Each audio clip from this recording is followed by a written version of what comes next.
Guys, mao ni akong pang scrub sa ako ang blackheads o whiteheads tere. Naka-save na pud ko og pang facial na ko tabila ang amo ang per facial 2.5 na karon. Another tipid tips na pud ta. So inyo na nang limpyuhan inyong naong dira.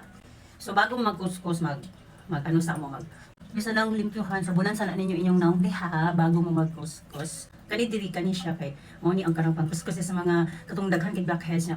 Kani nga parte re ano siya kay medyo ano lang sa inyo na siyang now. So mag-start na sa kuskus kay I'm very excited kay daghan na pud kay siya blackheads.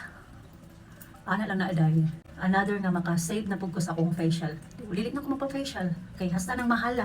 Ako na lang i-save. Ya wala pud tay budget dira. Kung nga part diri, di ba diri daghan na siya og blackheads. Kuskusan na diha. Lami bitaw kay na eh.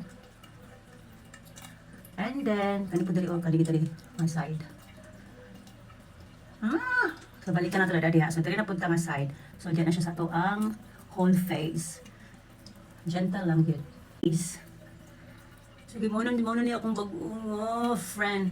Bag-unga toy sa ako ang face. No need na kung maadto og derma para magpa-facial.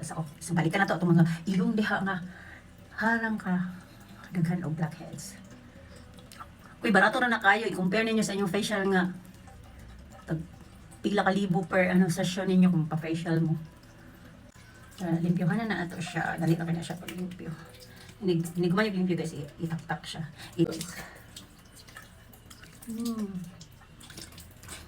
And the result. Alami ako eh. Agoy, kanindot guys.